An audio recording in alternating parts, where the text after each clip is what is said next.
Good afternoon, teachers. Magandang hapon po sa inyong lahat. Good afternoon, Sir Jambi at Teacher Pao. Good afternoon, everyone. Nice to be Yan, back. nice. Yes, parang kailan lang kakatapos sila ng October series natin. Magandang hapon po sa inyo, teachers.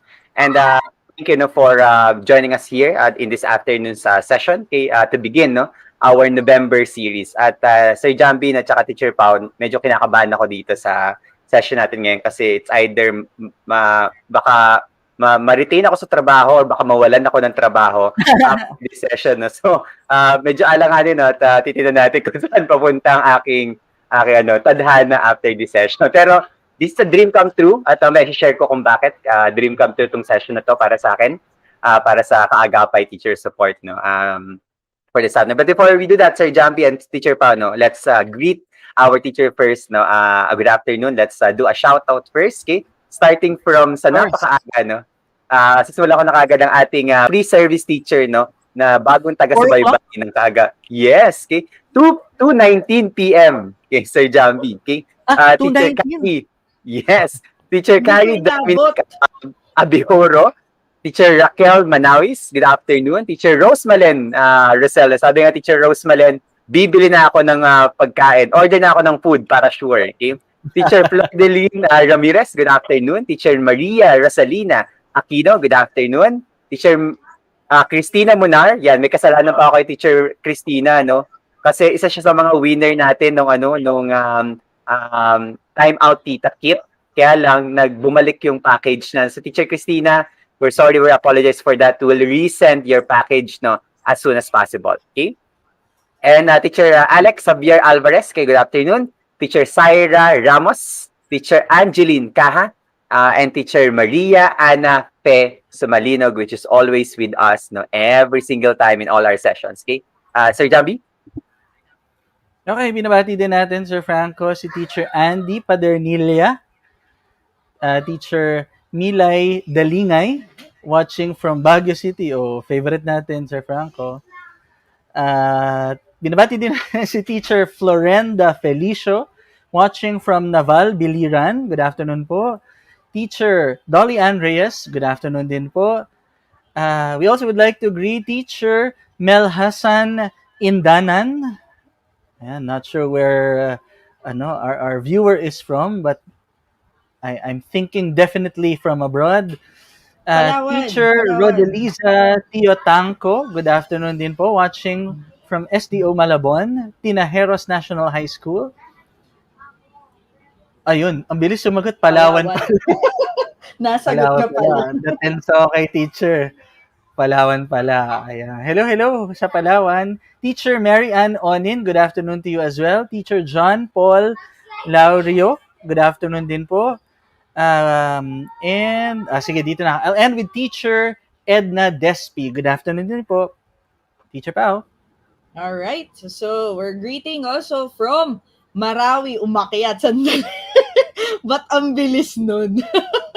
Nawala.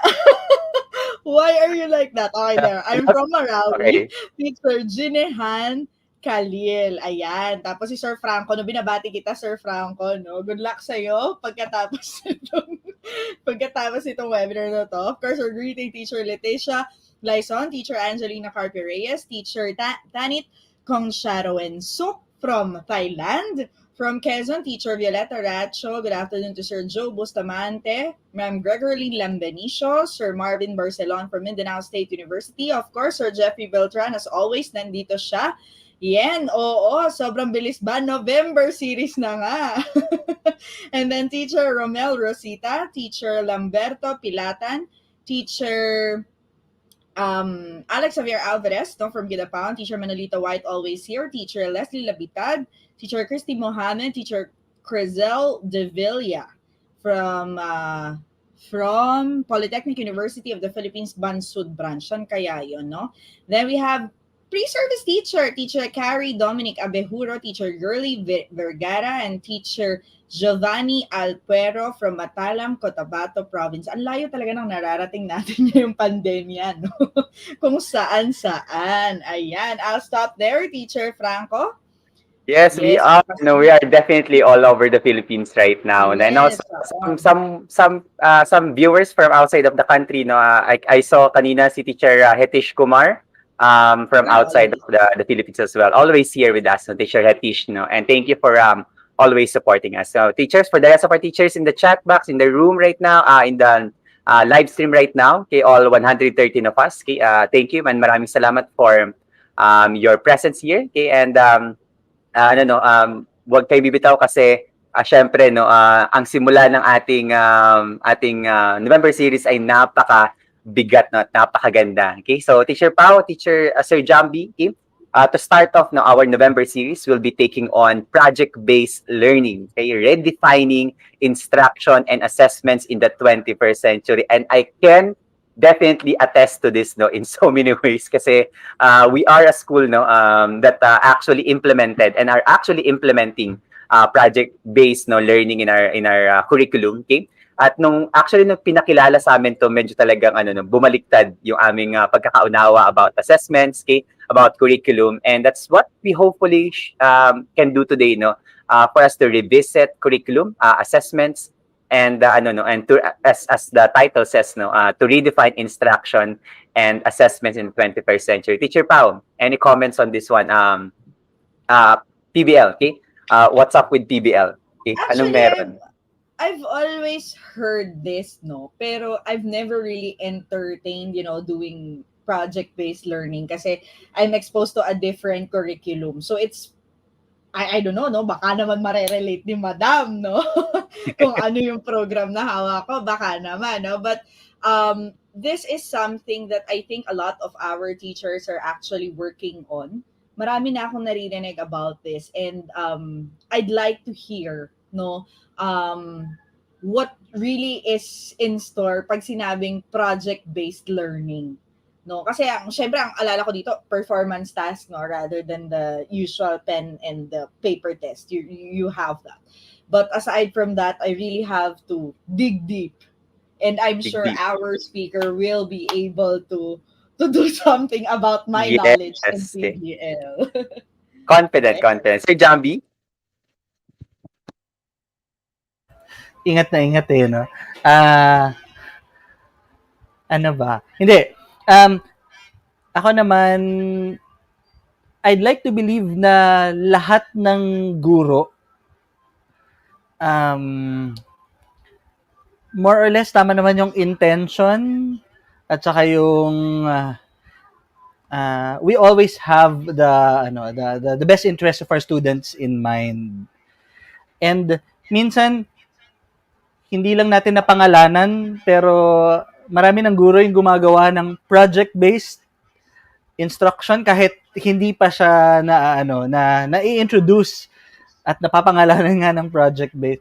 So yung sinasabi kanina ni Sir Franco na na bumaliktad yung mundo niya, feeling ko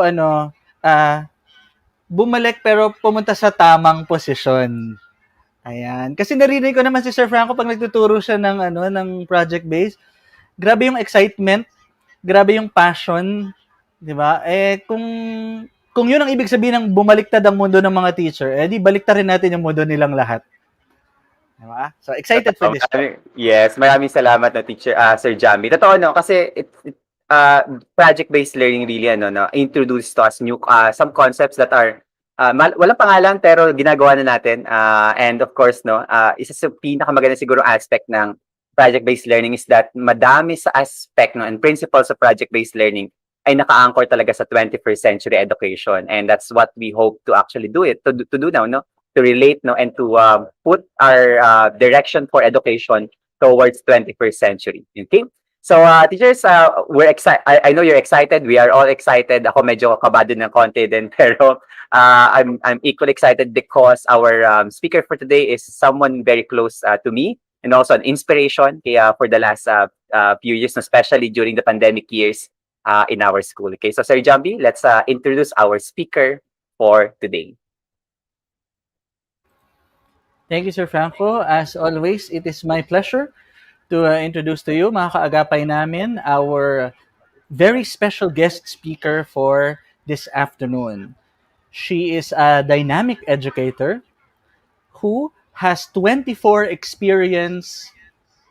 years of experience in the field of education. Her first teaching job was as a Jesuit volunteer assigned to teach English in the far-flung area of Pangantukan, Bukidnon, where she discovered her love for teaching. After this 1 year stint, she decided to pursue this profession and worked in Xavier School, Manila, where she served in the following roles: high school English teacher, English department chairperson, assistant for academic affairs, and assistant principal for academics. At present, she serves as the high school principal as well as the academic supervisor of the Xavier School system. She finished with a bachelor's degree in journalism from the University of the Philippines in Diliman and a master's degree in education, major in educational administration from the Ateneo de Manila University. As a learning leader, she advocates for student-centered learning and teacher empowerment. Her areas of interest include reading and writing instruction, assessment practices and policies, instructional strategies, and of course, project-based learning. Ladies and gentlemen, mga kaagapay, please join me in welcoming with the warmest round of applause, Miss Maria Teresa N. Ladrido. Good Good afternoon. Good afternoon. afternoon. Good afternoon, Franco, Pao, and Jambi. And of course, good afternoon to all the watchers, the audience of Kaagapay. This afternoon, maayong adlaw, maayong hapon sa inyong tanan. Okay? Good afternoon, Miss Tess. And again, no, kung hindi niyo pa po na-realize na si Miss Tess po ay aming principal no, sa school kung saan po ako nagtuturo. Kaya po talagang medyo grabe yung pressure po. Good afternoon, Miss Tess, and welcome to Kaagapay Teacher Support Community. Okay? And we're very excited no, for your session for today. But before we give you the floor and we start your presentation and the discussion of project-based learning, maybe you could give us like an overview of what's going to transpire and what's going to be covered for today. And maybe some disclaimers, okay, if there are things that we will not be able to cover or touch on for today. Okay, thank you very much, Franco. So for this afternoon, of course, I'm going to be talking about project-based learning. I'm sure some of you have already heard of it. Some of you have experienced it. While some of you may have, maybe this will be your first time to hear about it. So what I'll be sharing with you this afternoon is just really the basics of PBL. Of course, we can go on for days about talking about PBL, but siguro for today, patikim lang muna, no? Patikim lang muna because it can get very technical. So what I want to be able to do this afternoon is to give an overview of what PBL, project-based learning, is all about. Maybe give you the need to knows, some tips on how you can actually go about it. And also, I will share with you the experiences, our PBL experiences in Xavier School. And therefore, because I will be sharing with you firsthand experiences of PBL in Xavier School, please know that, of course, our context is different from the context of your schools or your respective schools. And therefore, what we believe in as Jesuit educators, no, tantum quantum, and then also please know na lang that use whatever or get whatever it is that you can apply. Okay, but if ever you think that it will not be applicable to your school, feel free to throw it away. But if there's anything that you think you can beg, steal, or borrow, please feel free to do so. There. Thank you, Ms. Tess, and we're excited for your presentation, Ms. Tess. Okay, so teachers, okay, don't forget that this session will be certified. Okay, so you'll be getting a certificate no, after doing the evaluation. So, Ms. Tess, good luck po. And to our teachers, enjoy the session. Okay, we'll be at the chat to engage you. So please do let us know of your questions or concerns in the chat. Thank you very much.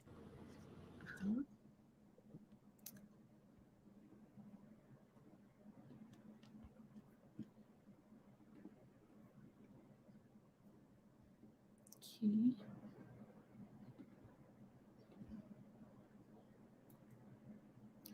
I need to share my screen. I think. Share na po yung screen. We'll just wait for the presentation mode po. Okay. Thank you. Thank you.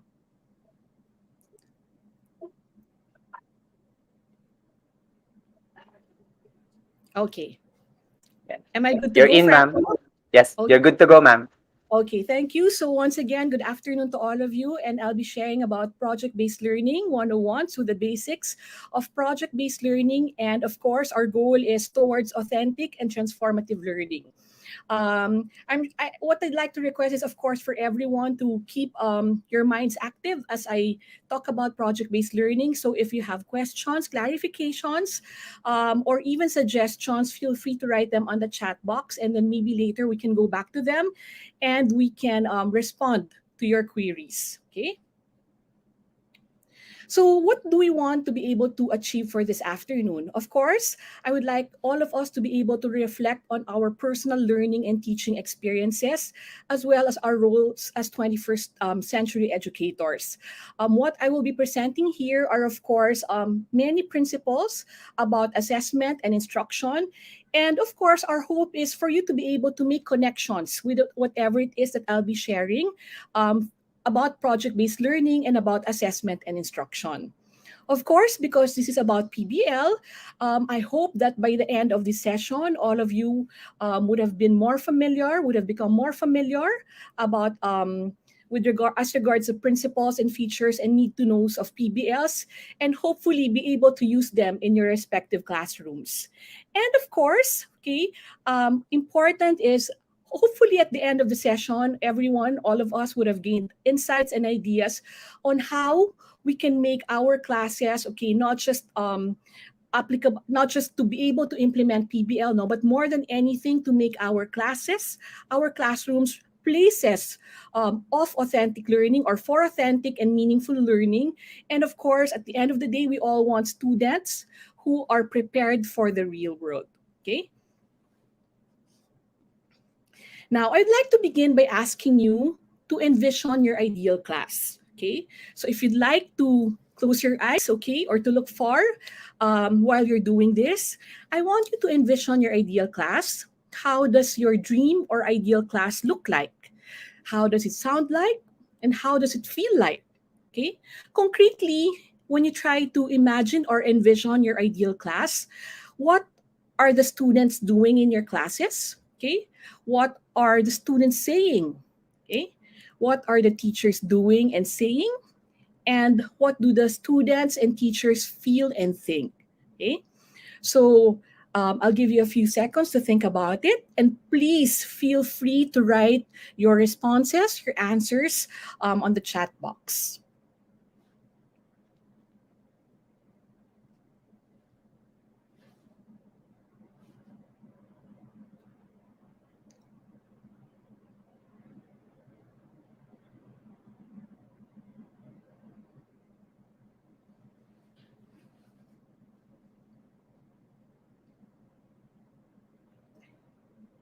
Franco, if you're there, can you read, or if there are certain responses, please feel free to share them if there are.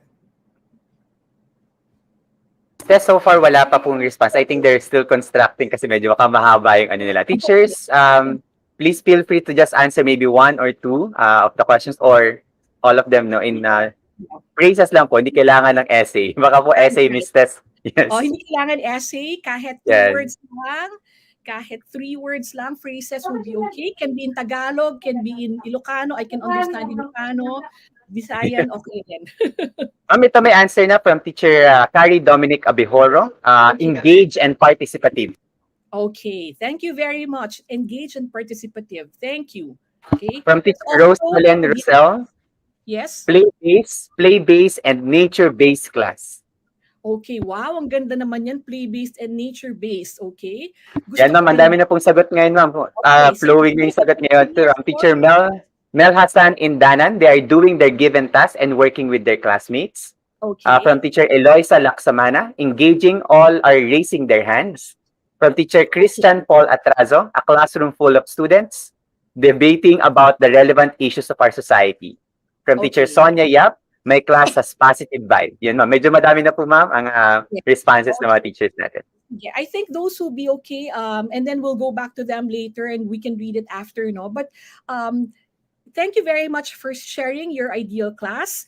And I think I share your sentiments. I share your vision, no?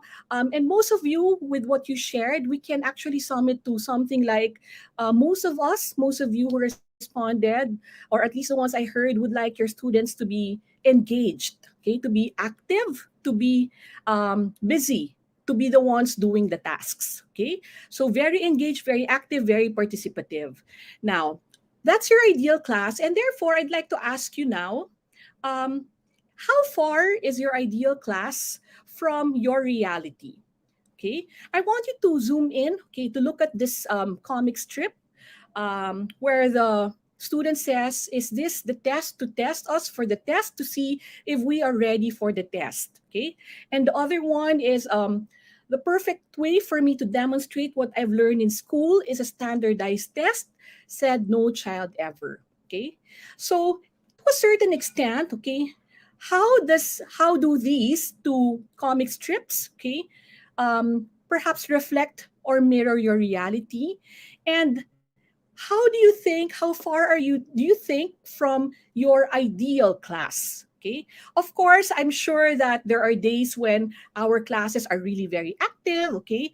And there are some days that our classes are really very passive. Okay. But if you're going to look at it holistically, would you say that your class, your students, are really engaged most of the time? Are they usually participative? Okay. Do you think that they're very interested in what you're teaching them? Okay. Are they curious enough? And with the context of the comic strip, is this the test to test us for the test? Okay. Is your class filled with worksheets and exams? Okay. Maybe to your liking, or maybe because you are forced by the system, no? Um, or are your classes filled with a lot of activities where students you feel are very much really into it, are really interested, and are passionate about what they're doing? Okay. So you don't have to answer that, but I just want you to think about, okay, reflect about your own experiences as educators and what's happening inside your classes. Okay. I think that when we talk about our experiences as classroom teachers, many of us would still say that a lot of our classes, a lot of our classrooms are still filled with worksheets. Okay.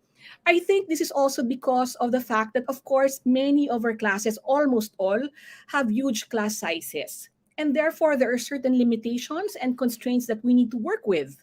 And we also have the different kinds of standardized exams that we have to comply with, okay, as required by the Department of Education. And sometimes, because of the many constraints and limitations, requirements that we need to comply with, okay, we're not really able to implement, okay, what we want, or we're not able to really have an ideal kind of class the way we want it to, okay, because there are certain things that we have to work around. So what we hope to be able to achieve, I think you also mentioned that a while ago when you describe what your ideal class was, is that you want more or less a class that's learner centered or student centered. So there will be less us teachers and more of them students doing the work. If I may just read what's written on the comic strip, no, I think it's an exaggeration, but there's a lot of truth in saying that when you go to school, the truth is you stop learning and you must now accept being taught. Okay, so that more or less, I think, is a sentiment of many educators. Okay, maybe not every day, but many times they ask themselves, what is what I'm teaching really relevant to the students? Or am I really equipping the students, my students, with the necessary tools that will prepare them for the real world? So think about it. Are your students, are your classes more of teacher driven or student driven? Do your students have choice in what they need to do or they want to do? Are they independent? Are they active? Or do you have to tell them all the time what they're supposed to do? Okay. And with that, I want to begin the PBL, okay, with really the basic principles or the big ideas that are anchored, or where it's anchored. So PBL is really a student-centered and student-driven kind of a framework in instruction and assessment. It is both an instructional and an assessment methodology, okay, so to speak. In a traditional setting, okay, the teacher and the learner serve the following roles. We're experts, the student is a learner, the sponge, or the performer. Okay, we really do everything so that the students will be engaged. Some close that minsan kailangan pa natin kumanta no, or kailangan pa natin sumayaw. And the students are the ones watching us, they're spectators. Or we inspect them when it comes to assessment. Okay, and they are the product. Okay, they have a certain grade. But what 21st century learning, okay, is all about is really for the teachers to relinquish their roles as the main source of knowledge into becoming more of a designer of the learning experiences, and the learner will be the investigator, the teacher is the facilitator, and the student is the meaning maker, and the teacher as a coach, okay, where and the student is the one producing the content or the product, and he is the performer.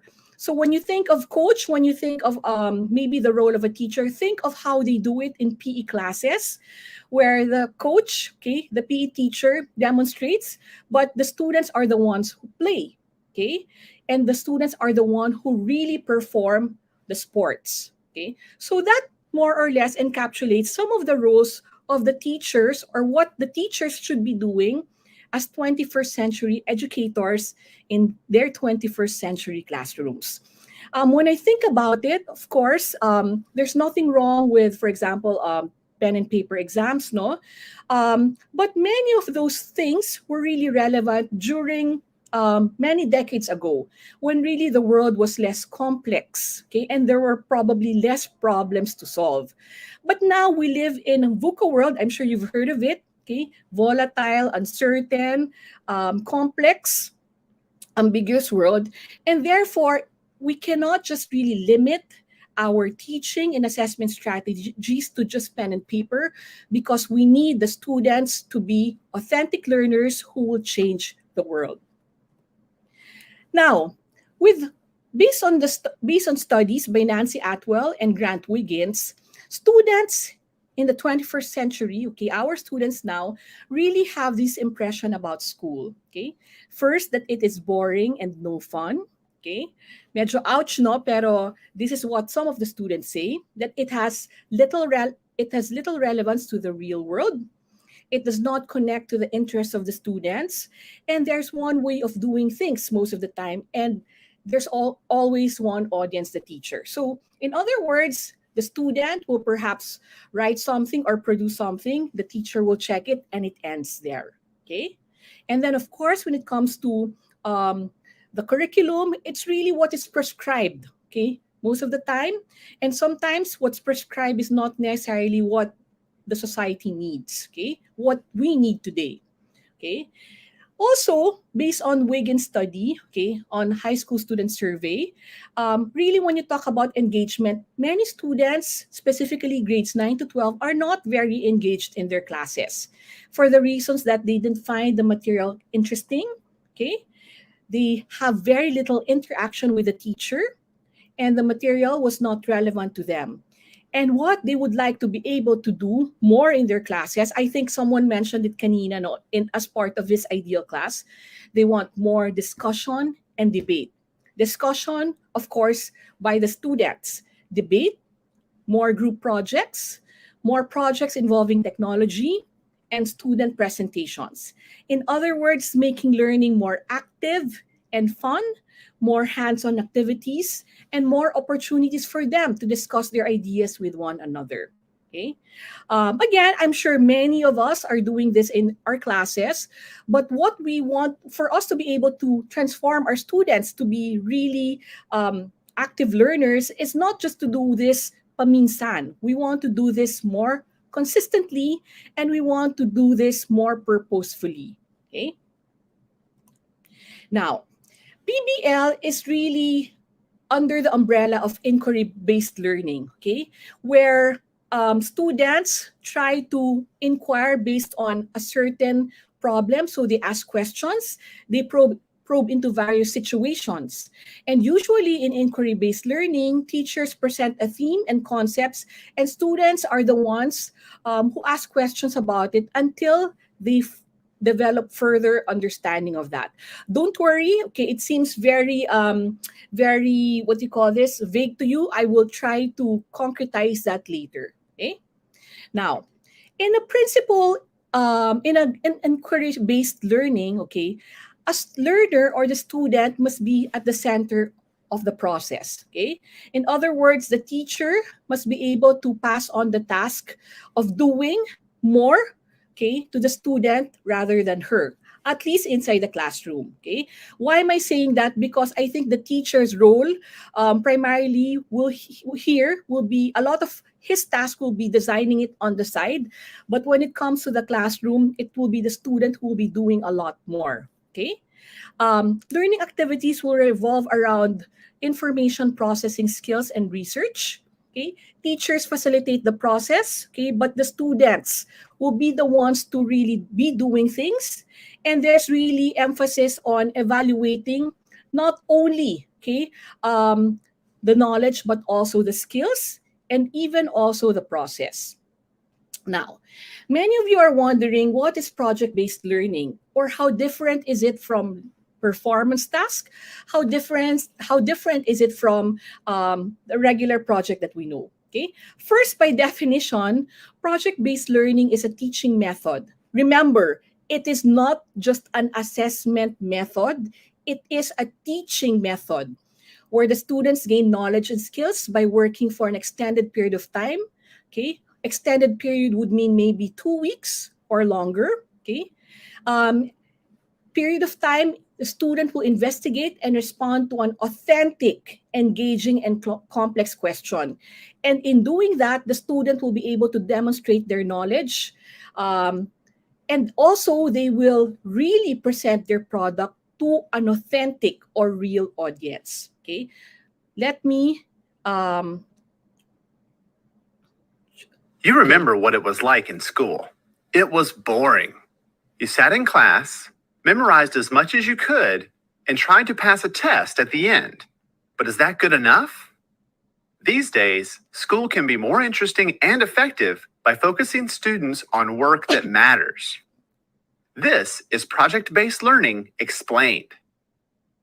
Most adults live in a world of projects. Whether it's a job assignment, home improvement, or planning a wedding, we need to actively solve problems. But unfortunately, schoolwork looks more like this than this. Let's take a look at this project-based world. Meet Claire. She was recently presented with a challenge. Her company, Super Suds, makes soap, and it was up to her to find the most earth-friendly way to produce it in the future. Her boss gave her a budget and a few requirements, and it was up to her to come up with a solution. She organized and managed a team who researched the options and created materials summarizing the issues. Claire's team asked for feedback and presented their findings to the boss. Claire came out of the project looking like a rock star, and she learned a lot about green products. If you look closely, Claire's success involved critical thinking, collaboration, and communication, things that aren't often taught in traditional classrooms. The world needs more Claires, so how do we get them? The answer is project-based learning, or PBL. By focusing students on a project, teachers put them on a path that deepens their knowledge and builds skills they'll need in the future. Here's what I mean. Mr. Simmons has always been a good science teacher, and his students do well on Friday's tests. Unfortunately, what they learned was gone by Saturday morning. That wasn't good enough for him. Soon he learned about project-based learning and decided to give it a shot. Mr. Simmons got the idea for his first project on microorganisms when nearly half of his students were suddenly absent with the flu. He asked his students why they thought so many of their classmates got sick at the same time. That lively discussion produced a lot of good questions and a list of things the kids wanted to know. Mr. Simmons then announced their project was to help elementary school kids understand, how can we not get sick? After dividing the class into teams, he got them started on the project. It was up to the students to ask questions, research, collaborate, give each other feedback, and figure out the best ways to make their points clear to children. One team chose to make an educational video on the connection between hand washing and avoiding the flu. You remember what it was like in school. It was boring. You sat in class, memorized as much as you could, and tried to pass a test at the end. But is that good enough? These days, school can be... I think it got cut. Was it, Franco?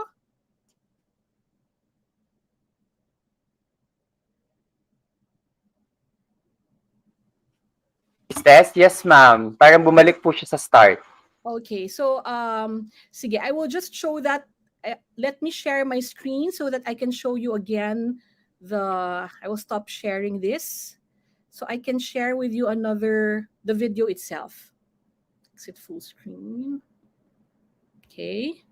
And while we're waiting for Miss Tess, teachers, Okay. no, if you have questions, okay, you might want to already put that in chat. But so far, Miss Tess, no, what we have are insights, okay, from our teachers, okay, and sharing, no, about their experience in the classroom and different challenges that they have posted so far. Yes, I can understand. It's really very challenging, especially now during the pandemic. It's really, really very challenging for many teachers. Okay, let me share my screen. Okay. Okay, According there you go. ayan. According to Okay. Sir Rodolfo Alimanya, definitely this project-based learning is an authentic type of learning. I do use it with my TLE classes. Yay. Thank you, thank you. So I'll share it again, Franco. Here. Go ahead po, ma'am. Can you see it now? Yes, ma'am. Okay. boring.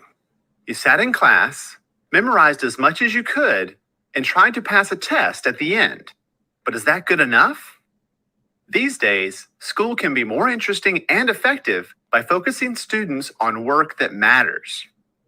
This is project-based learning explained. Most adults live in a world of projects. Whether it's a job assignment, home improvement, or planning a wedding, we need to actively solve problems. But unfortunately, schoolwork looks more like this than this. Let's take a look at this project-based world. Meet Claire. She was recently presented with a challenge. Her company, Super Suds, makes soap, and it was up to her to find the most earth-friendly way to produce it in the future. Her boss gave her a budget and a few requirements, and it was up to her to come up with a solution. She organized and managed a team who researched the options and created materials summarizing the issues. Claire's team asked for feedback and presented their findings to the boss. Claire came out of the project looking like a rock star, and she learned a lot about green products.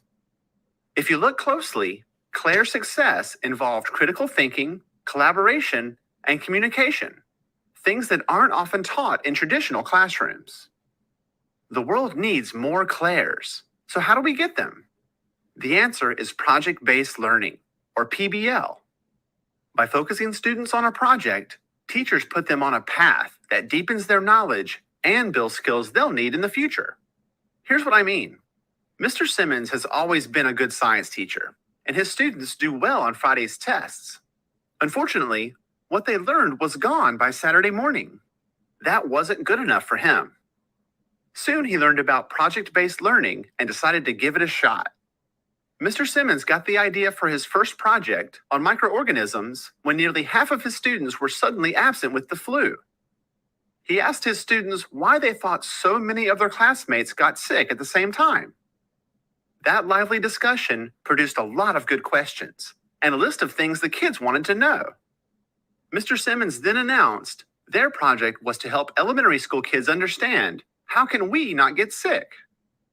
After dividing the class into teams, he got them started on the project. It was up to the students to ask questions, research, collaborate, give each other feedback, and figure out the best ways to make their points clear to children. One team chose to make an educational video on the connection between hand washing and avoiding the flu. Another chose to create posters to show how viruses spread. The project teams showed off their final work to an enthusiastic audience of parents and their children at a nearby elementary school. Sitting in the front row was our good friend and local rock star Claire, who saw a bit of herself in the students. It was clear that the project was a success for the students, the audience, and Mr. Simmons. His students practiced critical thinking, collaboration, and communication. The project wasn't about memorization, but learning in depth about viruses and how to prevent spreading disease, a lesson they will never forget.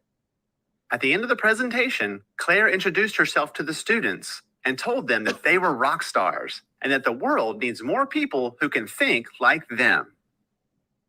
To learn more about project-based learning, go to BIE.org. Okay, thank you very much. Again, if you have questions while I prepare to go back to my screen, please feel free to write them down. Any insights about what you've just watched? Please. And so far, may mga ibang konting insight po dito. This is from Teacher Lamberto Pilatan. I remember that last semester with my immersion subject class, with my grade 12 students, I tasked them to make an individual portfolio. I think portfolio means is also very much like a go-to one of the outputs or assessments within the PBL framework. Okay? This one is from Teacher Manolito White. Science is purely project-based learning. My activities include small grouping, group presentation, laboratory experimentation, educational field trips, competitive games, investigatory project, etc. Yung mga teachers pa talaga natin, Miss Tess, are very, very active already. Actually, you're right, Franco. I think a while ago, Sir Jambi mentioned that maybe in your schools, you don't call it project-based learning, but the features of project-based learning are actually already present, okay? So I think you're right with what the teachers have shared so far, investigatory projects, science, etc. Okay? So if I may now go back to my screen, I've just shared with you a video on project-based learning explained by the Bach Institute of Education. You can search more from their website. They're one of the proponents really of project-based learning. You will get a lot of resources from them, Bach Institute of Education. I think many of you are now asking, what makes then PBL different from maybe projects, performance, tasks? Okay, what are the differences among those three? You know, I also asked that question as we started to embark in PBL. Okay, so I will explain that to you. First, when we talk about projects, okay, and I'm talking about the projects as we knew it, is that when we give projects to students, or when I was a student, I was given a project, the audience was primarily the teacher. So I will make a project, okay, and the teacher will check it, and then it ends there. In fact, I remember this one project na grade 1 ako, pinagawa kami ng telepono. Hindi ko alam ba't kami pinagawa ng telepono. But of course, you know, I had to ask the help of my parents, and then syempre we really had a hard time doing that. Okay, syempre grade 1, my motor skills weren't good then yet. And then we just submitted it to the teacher, and that was it. I didn't really even understand what it was for exactly. So in projects, at least the traditional projects that we knew, okay, it's really very much structured by the teacher. Naka-decide na kung ano siya, what the product is, at siya rin yung mag-check. And then meron siyang set of criteria, for example, creativity, let's say the use of this art material, or maybe etc. etc. Okay, so very clear, very structured set of instructions. The student also remains as a student. So we give the project to a student who does not assume any kind of role, or who does not simulate any kind of situation. Okay, so it's really more of an assignment, a task, an exam, an alternative assessment, so to speak. That's the project. Make a diorama. Okay, so ang gagawin natin, let's say ang topic natin ay EDSA Revolution. At the end, I want you to do a diorama, okay, or a poster depicting the important highlights of EDSA Revolution. So that's a project, okay? It really comes after a lesson, okay? And it's really also mostly to assess, show demonstration of what we've learned, okay? Now, sa PBL, what makes it different is that the audiences are the real world. In other words, it just does not stop with the teacher. Okay, if your topic is, let's say, something with EDSA revolution or about the EDSA revolution, you may talk to actual proponents of the EDSA revolution then, okay? Or maybe you can present it to another school. It will depend on the design, but I will concretize that later, okay? But it goes outside the classroom, in other words, okay? Also, in PBL, PBL is organic and open-ended. In other words, the product may vary, okay? The process may vary depending on where the student is in terms of answering or probing or investigating the question that you will ask of them, okay? And then the student assumes a certain role. He is not just a student. For example, if it's EDSA Revolution, he can take on the role of historians, trying to really find out what happened during EDSA Revolution, okay? So they act as this people who really are engaged in the discipline, okay? And then it's published in the real world. In other words, you don't just submit it to the teacher. Again, there are other people who can view the product. And it's really anchored on a problem, okay? So in other words, what makes the traditional project different from PBL is that the audiences are different. The process is different. It's more open-ended in PBL. The other one is more structured. The environment is different because here in PBL, you have real audience and the problems are real. In the project, it's really just classroom, okay?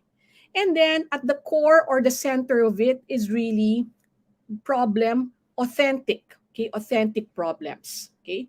Now, I'm sure some of you are thinking now, well, it's very much similar to performance tasks, right? So we who are who follow the understanding by design, the UBD, we're all familiar with performance tasks. And therefore, just like many of you, before I also ask, para siyang PBL, para siyang performance task na mas complex lang. Okay, so let me answer that question. Okay, yes, there are overlaps, okay, between the performance task and PBL. Okay, now performance task also assumes an audience, assumes a student also assumes a role, right? Di ba sa grasp, my goal, my role, my audience, my situation, a standard, sorry, and then my product. Okay, and then the audiences may also be real. You can also publish it to real people. Okay, situations are simulated. Okay, and then the assessment also asks to measure. Okay, it really serves the purpose of measuring what the students have learned over time. Okay, over the course of the unit. The PBL, as you already know, is also similar in a sense that the audience is real. Okay, there's a situation, it's authentic, the student assumes a role. Okay, so there really are overlaps. Now, what makes them different then? They vary in design, purpose, complexity, and chronology. What do I mean by that? For all of us who do UBD, we know that the assessment is usually given, although we design it at the beginning, right? We give it at the end. Okay. The performance task is also, in a way, okay, the purpose of the performance task is mainly to assess students' knowledge and skill. In terms of complexity, they vary because the PBL, being more real world and being more messy, is more complex. And this is where really the difference lies. Okay. In terms of chronology, okay, in terms of the purpose, the performance task serves as an assessment. The PBL is the main unit already. So the PBL is the teaching, okay, teaching method, and it's also the assessment. Okay. In other words, kung ang performance task given at the end, only after the students have learned the lesson or the concepts, it's the dessert, you serve it at the end. The PBL is already the main course of the meal. So you already begin your unit, you begin it with a problem because the PBL is your entire unit. It is the teaching methodology, it is the curriculum, and it is also the main course. Okay? Let me explain that later on further. Okay? So yun yung difference nila, ha? Performance task serves primarily as an assessment. PBL is not just a product, it's the process, it's the methodology, it is the unit itself. Okay, so the project is the unit. Okay, so the problem which you will ask at the beginning will be the main driver or the anchor of the unit. Okay, and whatever the skills to be learned will revolve around that question. The process is just as important as the product. In performance task, what we grade is really just the product. In PBL, the process, what the students go through, is just as important as the product, because it is in the process where students really develop certain 21st century dispositions and skills: strategizing, adjusting, collaborating. And okay, while PBL is very student centered because they're really the ones doing the tasks, investigating, okay, problem solving, the teacher really works hard prior to that to design the unit. So a lot of the work comes before for the teacher, okay, because she has to carefully design the units, make sure that the problem is aligned to the skills and concepts that he wants the students to develop and demonstrate. Okay? In other words, the teacher becomes the sage on the side. Okay? So, kunyari, parang ano lang siya, di ba? Parang nag-observe siya, ganyan-ganyan, nag-coach, but she really planned everything. She designed it very carefully. Okay? So now, what are the elements of PBL? I want you to pay attention to this extra carefully, because sometimes we really cannot implement PBL to the letter. Okay? In other words, do everything else. But maybe what we can do is get the features of PBL. So for example, so these are the key elements. A PBL, or a project-based learning unit, will always start with a challenging problem or a question. And it has to be provocative and open-ended. Cannot be something where that's answerable with just yes or no. Okay? Or kung yes or no man lang, yung parang it cannot have one correct answer. It has to have a lot of answers, in other words. Second, because it has a lot of answers, there are many possible answers, students' inquiry is sustained. So it's very complex, okay, very complex. It is authentic because it is about real-world problems, something that's relevant to the student or the world, okay?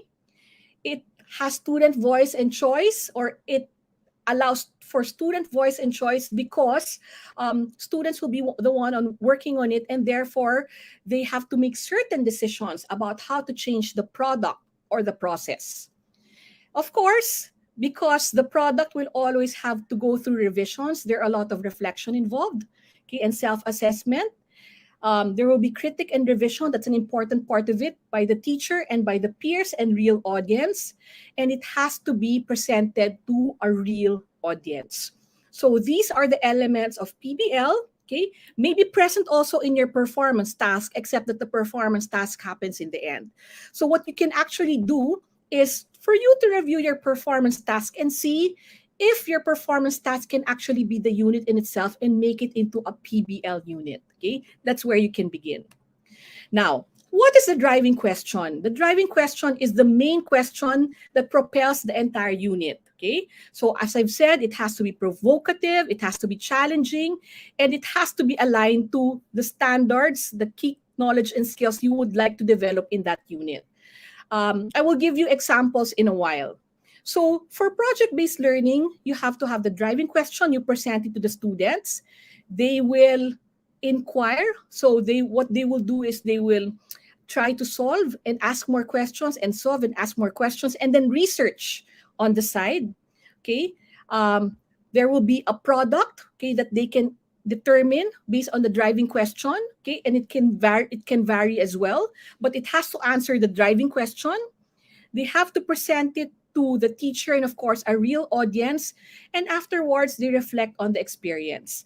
Now, some parts of this, like the inquiry, product, presentation, reflection, sometimes what happens is it's not linear. They go cyclical. They keep on inquiring, and then product, and then they will revise, and then et cetera, et cetera. So sometimes it's not linear. Now, remember, if you want to do PBL, or if you want to transform your projects, your current projects or performance tasks, these are the key features you might want to incorporate in your already existing assessments to make it PBL. Okay. First, of course, it has to focus on significant knowledge and skills. I think that's the heart of it.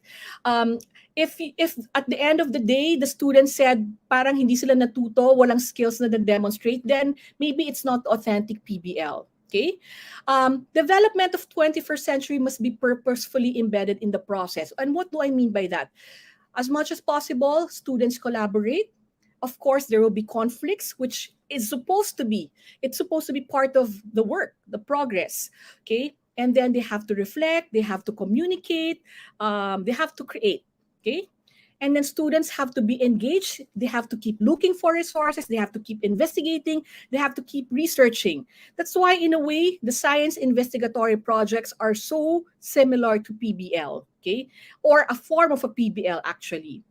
And then maybe what I'd like to say is there really are inputs, milestones, tasks, and assessments. So maybe some of you are asking, paano na yung mga exams namin for that unit? Paano na yung mga long tests? Paano yung mastery tests? How do we assure, how can we assure that they at least know the basics?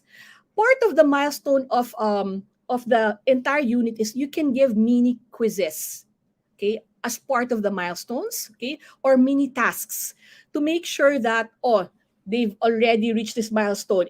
Ibig sabihin, equipped ko na sila with, let's say, the history of the main people of EDSA Revolution, and then next step na, okay? So in other words, part of the entire PBL unit are also mini tasks or quizzes which you may give. And the quizzes are ways for you to assure that they have mastered some of the basic knowledge, okay, basic knowledge. And then there's always an entry event. What do I mean by that? You always have to start the PBL with an event that will pick the curiosity of the students. So if it's EDSA Revolution, you want to start your PBL unit, you may show the video of what happened in EDSA. Or you may start with a speaker who was there during EDSA Revolution. Okay?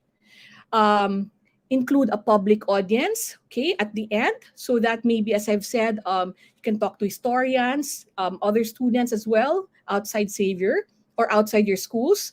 There always has to be revision, reflection, and feedback, and you have to allow students to choose, okay, sometimes their products, or kung hindi yung products, the technology that they will use. Basta there has to be a choice. Now, here are examples. So this time, we're now concretizing what PBL looks like. As I've said, PBL always begins with driving questions. So apart from giving you samples of refined questions, I'm also giving you tips on what questions you can formulate, okay, as the start of your unit. So first is, I'd advise you to stay local. In other words, choose questions that is really very relevant to your community. So for example, what crops can be best grown in the country? If you're, for example, your topic is, let's say, science, biology, flora, something to do with the soil, geology, ganyan. But instead of saying what crops can be best grown in the country, that's too vague, okay, that's too general, make it more local, more relevant to your community.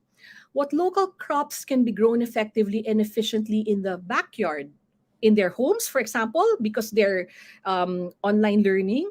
Or for example, if you're a farming community, like where I taught in Pangantukan, Bukidnon, what crops can go in their farm, okay, can grow in the farm. Next is, it's also possible that your driving question will ask students to come up with solutions. Okay, so is the Pasig River safe for any form of recreation? Okay, again, this is a yes or no. So what we want to be able to generate are solutions. So what we want is make it, rephrase it and make it, how can we make the Pasig River safe for recreational activities? So if you have lessons on, let's say, environment, okay, general science, you talk about chemistry, you talk about bacteria, okay, or you talk about tourism, or it's a synergy of sorts, socsci and science, this is a good one. Okay, next is apply questions to the real world. How do we use algorithms to build databases? So for example, this is math, right? And I'm not sure if this is correct, no, but for example, for math, if you make it more real world to them. So instead of just teaching them the formula and solving problems, equations, you can make it a situation and say, Given the following parameters, how do we design a database for Xavier School using simple algorithms? Okay, so they will see the relevance of why they're doing what they're doing, and therefore they will be more engaged and they will be more interested. Another one is make the question current. Okay, for example, the elections. Okay, and I'm not gonna try to be political here, no, but for example, what are the qualities of a good leader? Okay, so of course that's a good question, but you might want to make it more specific. Okay, make it more current now. How can our country's president, okay, or mayor or governor or barangay captain, if you want, in your own locality, be the best leader, or how can he best lead our city, our barangay, or our country? So this can be a lesson on citizenship, and can also be for Christian living education if you're talking about values, etc. Okay, and then you can also make it about specific to your discipline. Make questions less theoretical and more relevant. Instead of saying how can literature or art be affect the lives of people, you can say how can the poetry or the music of Taylor Swift inspire change among the youth. Okay, so pwedeng ganyan. How can the music of BTS, yeah, BTS, I'm sure many will be engaged. How can the music of BTS inspire change among the youth? Okay, so you can make it less theoretical and make it more relevant to the student's context. Okay, o sa akin, favorite ko, K-drama. How can K-drama inspire change among the youth? Yung ganyan. And then you can also make learners choose and weigh alternatives. So you can say, what are the effects of the lockdown in our city? But what you can do, instead of what are the effects where they will just list down, you want to make it more controversial and say, how can we balance the economic stability and health vis-a-vis the safety of our community during the lockdown? So that is more provocative. Okay, so these are some driving questions that will already propel your unit. Now, for PBL, you can go discipline-based, your own subject lang. Okay, like for example, if you're talking about art or literature, or you can actually synergize with other departments. The great thing with PBL is that because it is authentic, it will naturally lend itself to synergy or interdisciplinary or being interdisciplinary with other subjects. Okay, so for example, a sample PBL project, Am I My Instagram, for grade 7. Okay, the idea is, do teens really get depressed if they don't get enough likes? Students read upon or look at videos and how social media affect teens and self-image. So what students will do here is that they will research. Okay, they will look at the Instagram.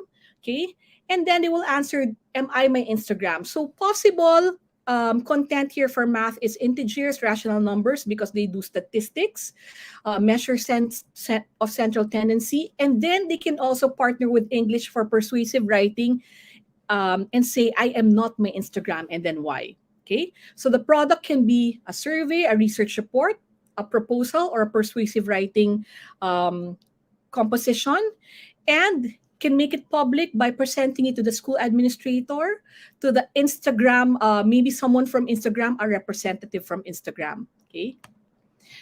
Another example is Xavier School Safe Spaces. Okay, so for example, for this product, okay, the project idea is students will propose ways on how to make the school be safe, okay, post-pandemic. So the driving question here will be, how can Xavier School continue to be a safe and healthy space to the learners and educators post-pandemic? I think this will be relevant to all of us who are already planning for hybrid learning, no? And the content here can be a combination of biology and health. You can talk about the nature of the virus, diseases, okay, building immune system. You can talk about math, the measurements of the classroom, what are the spaces for social distancing. You can collaborate with art in designing how the school should look like, and CLE for care for self and others, being mindful of wearing their masks and social distancing. And then major product can be recommendations backed by research, a visual design, okay, can be a diorama, and the students can actually present it to the school administration, okay? They can also include a school doctor and maybe the officials of the locality, okay? There you go. Franco, are there questions so far? Wala naman? So far, wala pa naman. Sobrang dami pong insights lang sa ating chat. Mamaya we can read them and we can discuss them during the Okay. panel session. No? Yes, thank you in advance for really sharing your insights. No, I'm sure I will learn a lot from them as well. So here are some samples of project-based learning in action. So again, this is what we did in Xavier School. First, it's not perfect because, as I've said, no, project-based learning can be quite messy, and therefore it's a continued work. It's a work in progress. Second, of course, we've just really also started PBL 4 years ago. So many of our PBLs are very interdisciplinary in nature and involve a lot of subjects. So it's also extra messy. And third, some of what we will do may not necessarily be applicable to you, but we hope that you can get ideas from what I will share. Okay. So one of the things that we did is a grade 10 PBL, which is how can we bring in nature to Xavier School. This was because this became our unit because first, it's really a unit in grade 10 for environment. So that quarter was really for environment, okay?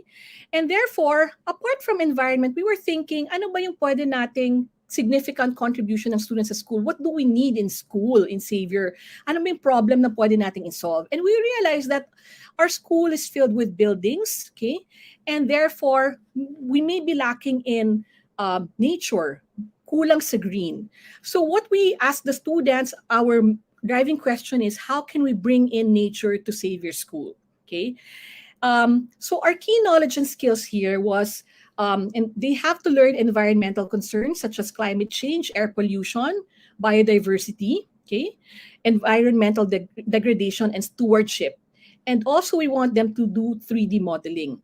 So from there, you can already deduce that there are three main major subjects that integrated, and these are science, CLE, Christian Living Education, and computer education. Okay, so stewardship, the concept was care of Christian living, the 3D modeling, okay, and also the use of the technology was care of computer education, and of course, the core subject is science.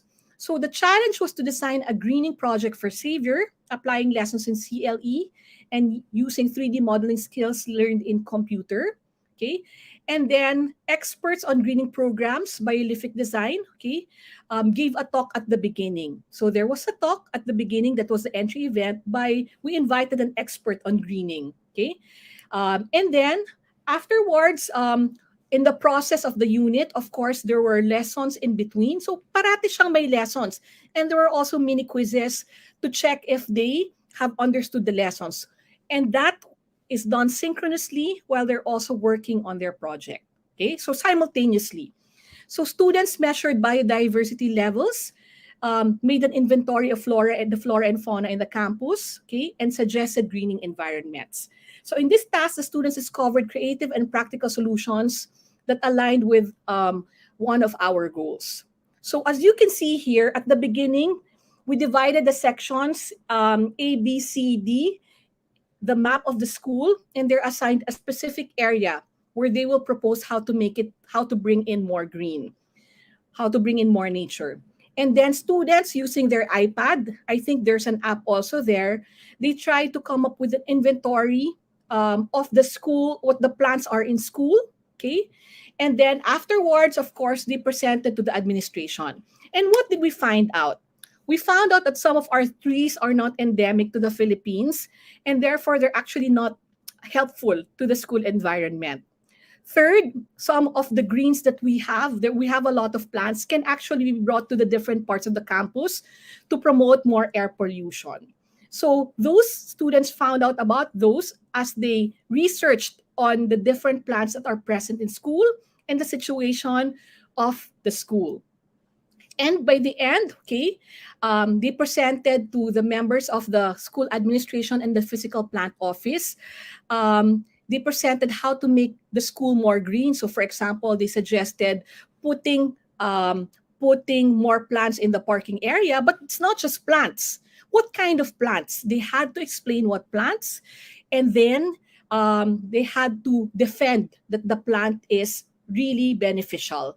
Also, they came up with budget. Okay, so math also came in because they needed to find out how much it would cost to bring in those plants to save your school.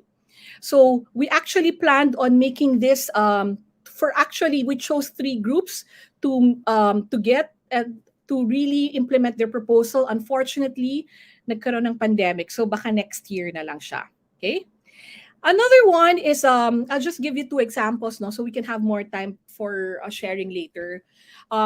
What is our vision for the city of Manila? So this one is for grade 12 students who wanted to the main topic is really on SDG, Sustainable Development Goals. And what they wanted to find out is they wanted to study a city, okay, and really analyze the context of the city, but also making use of what they've learned in classes. And the topics we had then were economics, business and management, sustainability, etc., urbanization. And therefore, because of all those key knowledge and skills, we said, parang bagay dyan yung City of Manila. And our question is, what is our vision for the City of Manila? Okay, so students were assigned specific sectors to investigate, such as education, health, environment, public works, business, culture, and history. Okay, and then they presented it to the counselor of Manila, and also the DepEd superintendent of Manila. So as you can see here, those who were assigned in education sector had to measure the classrooms if they're really fit for the students. Those who were assigned in the public order, okay, health and safety and order of the community, talk to the polices of Metro Manila. Okay, you can see them, and then below you will see them actually presenting to these people, okay, to the ones they interviewed, and they made a proposal. Okay, and finally, siguro. This one, kasi we go to Beijing, the students go to Beijing every third quarter, a certain group. They wanted to find out if Beijing is really a great city. And therefore, for them to be able to answer that, they had to really discuss global citizenship, which is really part of our curriculum, sustainability, business, etc., culture. And they did a lot of, instead of it being just a field trip, they visited factories, they collaborated with the Philippine Embassy, and then they made an analysis using a framework by McKinsey on what makes a great city. And then at the end, they checked if the standards, okay, based on the McKinsey framework, if Beijing is really a great city. And their analysis is, yes, it's a great city, but their analysis also showed that it's not a well-rounded city because they are lacking in certain human humanity, no? But there are certain aspects in authenticity and humanity that you would hope the city to develop some more, okay? And then, what happened after when they came back, whatever it is that they learned about the greatness of the Beijing city, they presented to the Quezon City government so that the Quezon City government can get ideas and insights on how Quezon City can improve. So the councilors also attended, okay? They presented to them. So the audience was really real, okay? So what I want to show here is that this is one of the things that was done in grade 10. And one of the key features of PBL is that it has milestones. So if you will ask your students to, let's say, they have to research and they have to gather data, you have to teach them data gathering. And then you have to be able to assess that as part of the unit. Maybe not the main product, but as part of the unit. It can be a formative assessment or it can be one summative assessment. For example, one of your important part of the project is that they have to be able to, let's say, articulate their findings. Then you have to teach them writing. So that can be a milestone. So in other words, the skills, okay, have to be taught. The knowledge has to be taught the entire duration as the students also investigate, and you can give mini quizzes and mini tasks to make sure that they're equipped with the skills. There. So here, the main product is micro documentary that also had to be taught. Okay, that's another project altogether.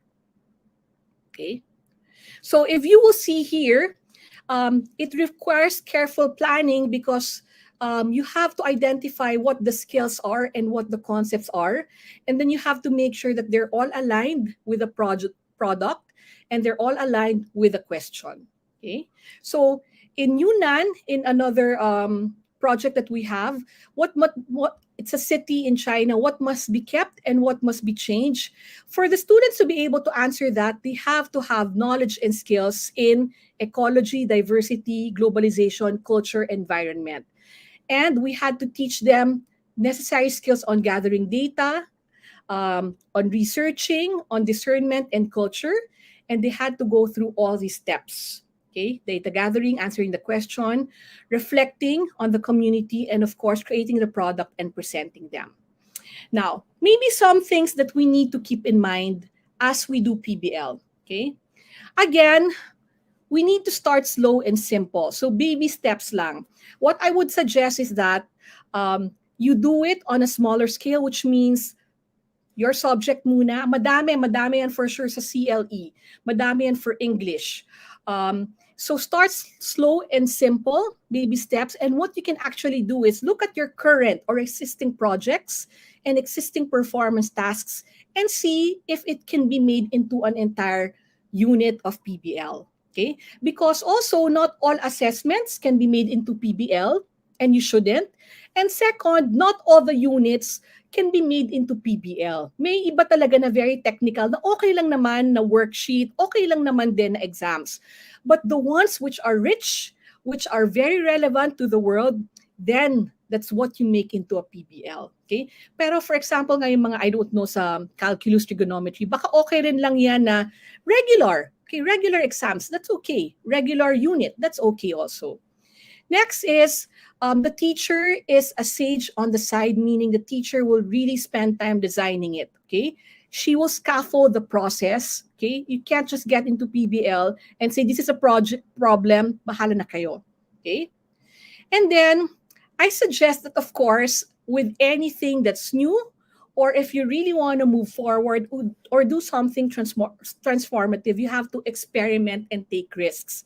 So if you start to do PBL, it's okay to make a lot of mistakes. That's what happened to us. And we're still making a lot of mistakes, but we're learning from them. Okay. Second is there's a learning curve. So at the beginning, it's going to be very, very frustrating. Pero kapit lang, diba? Kapit lang. With anything that's new, with anything that's about to be great, you will really have hardships, and that will make you better educators. Okay, you get better as you do it. Don't worry. Fourth, as I've said, small scale, be specific to the subject. Okay, if you want. Okay, but again, those with authentic problems, units or topics with authentic problems will naturally have connections with other disciplines. Okay, fifth, planning is key. Okay, so actually you really don't need to make to spend on any technology for PBL. Okay, but what you need to invest in will be time and energy. So what you need for you to be able to move PBL forward is really your openness, okay, your time. Okay, so those two things. And then involve the teachers. If they're administrators here, no, you cannot just really shove it down their throats. You really have to work with them, okay? Because PBL will not be effective if there's no ownership or the buy-in of the teacher. So at the beginning, of course, there's a lot of resistance because it requires a lot of work. But eventually, when they see that there really are benefits and you really develop 21st century skills, slowly the teachers will latch onto it, but you have to work with them.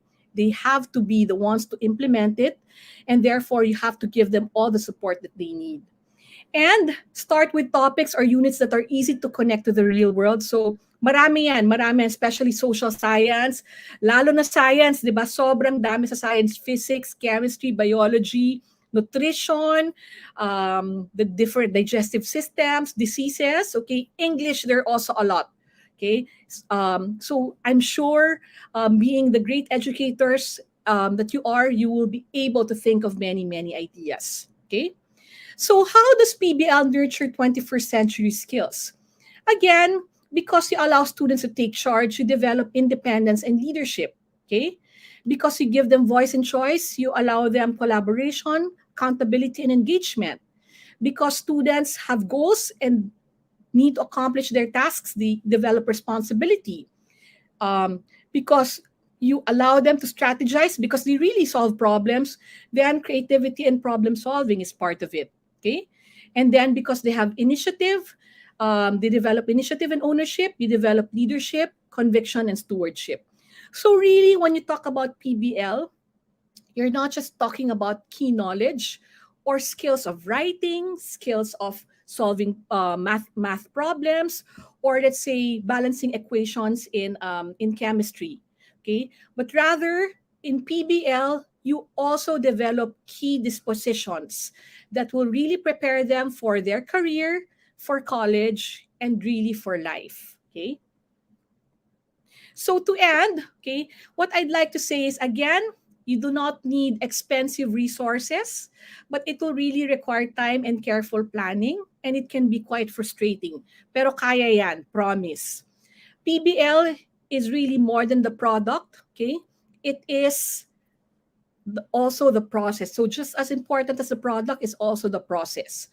And then PBL creates advocates out of our students. So for example, those who went through the PBL in grade 10 in Xavier School about nature, at the end of the unit, they became more or less more aware of making the environment greener, less pollution, and therefore they, in a way, became advocates of the environment. Okay, so you create advocates out of your students, students who really care about the world, care about authentic problems of the world. Okay, and then PBL does not only develop students who are 21st century learners. In fact, when we teachers design PBL, it also makes us really 21st century educators, not just really putting priority on the content, but also putting priority on the skills, and not just any skills, also 21st century skills. Time and again, we've said that, we really want our students to be prepared for the real world. And yet, when we look at our classrooms, it's filled with worksheets or filled with projects that have no relevance to them. Okay. Again, the challenge is not to eradicate those because those are important. Okay. We still have standardized tests, but to vary our assessments and expose them to more real world problems and real world assessments. Okay. So again, PBL is not just an assessment, it is a teaching methodology that are together. Okay. They're dovetailed together. And PBL, if done consistently, is really a transformative learning experience, not only for the students, but also, and more importantly, I think for the teachers. So like Franco said a while ago, that of course, at the beginning, it can be very challenging, but it can also turn your world upside down. It can be difficult at the beginning, but you will see your classrooms differently once you've tried this. Again, of course, I know that we have limitations with depth ed requirements, but I think in small scales, you will be able to do this. And of course, if you need any help, I'm sure Kaagapay is here to give you support. And of course, I'd like to say that this is only just a patikim because there's still a lot of things to talk about PBL, but we'd gladly help you if you need anything. Thank you.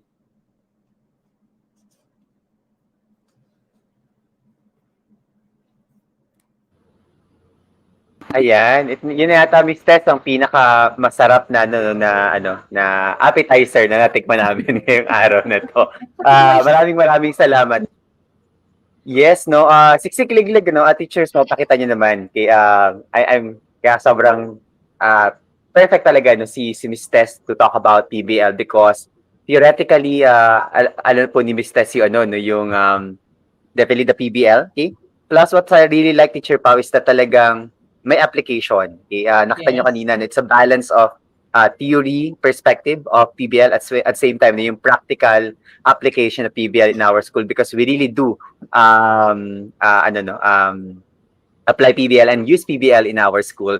By the way, Miss Tess, gusto ko lang i-shout out yung message from our chat. This is from Sir Robbie de la Cruz. Okay. Yes, so what I really like about PBL is the metacognitive element, reflection. Students determine by themselves what else they need to know and be equipped with this with how to solve the problem. Totoo, no?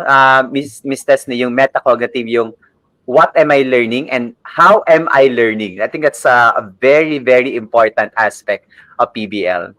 Right. And I think that as you go through the process, you always have to think about, am I doing things right? So there's always that. Kasi nga, I think compared to other, the difference between PBL and maybe the other assessments that we have is that it's really, really messy. It is simulating the real world. Diba? Parang now the pandemic, the problems that we're facing, you don't have just one solution. And sometimes it takes time for you to solve the problem. So that's what PBL also simulates, the messiness, the grayness, the pagkavuka of the world.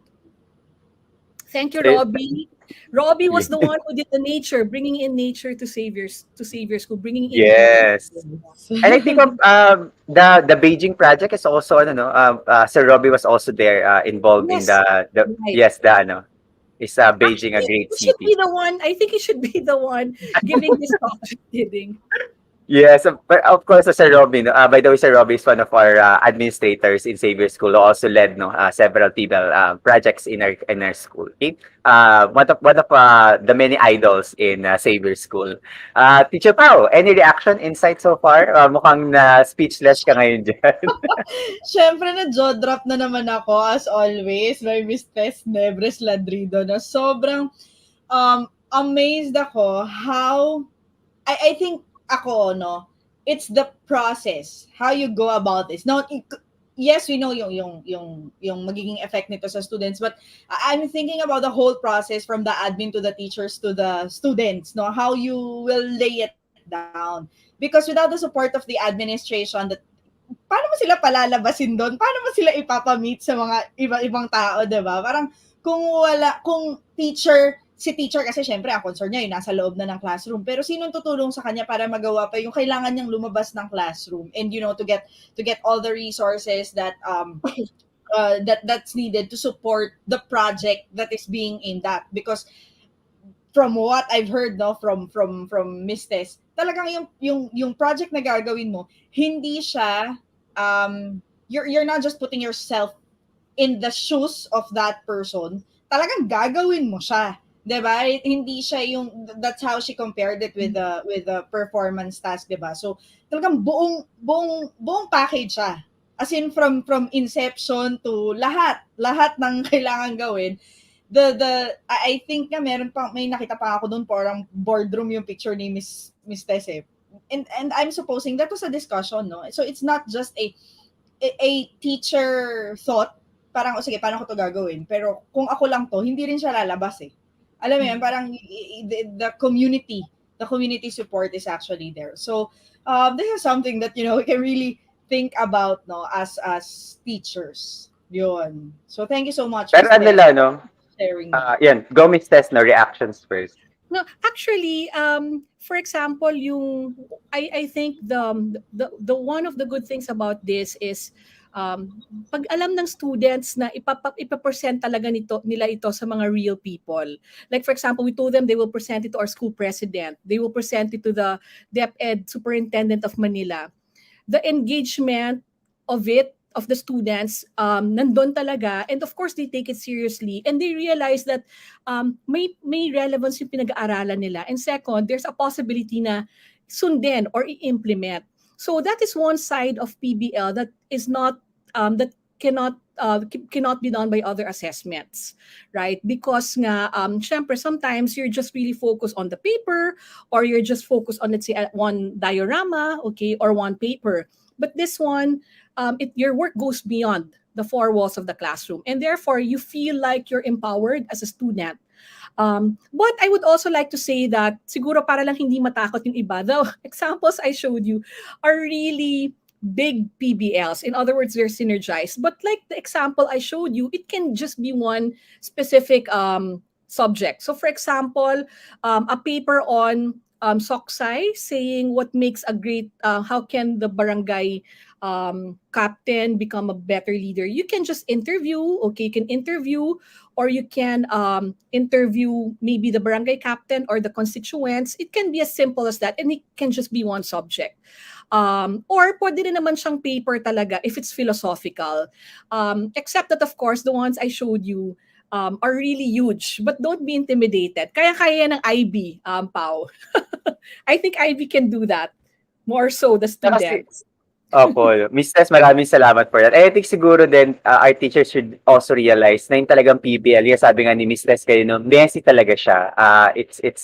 But very organic. Yung, kasi Miss Tess, na siguro yun din yung medyo nakakaba pag sa PBL. Yung, kasi as teachers, we're very organized. We're very, like, we have like what to do or what to do next. We're that kind of professionals. Kaya lang sa PBL talaga, there could come a point, for example, that a solution is not working. We'll have to change that, okay? Or there's something else that my students need to know or to understand before they can proceed. I'll have to teach that. So those kinds of things, no, are actually developing organically during the PBL, and that makes it exciting. Hindi siya like nakaplano na yung buong taon mo about what to do and what to learn. Okay? Yun yung isa sa mga perfect aspect ng PBL. Okay?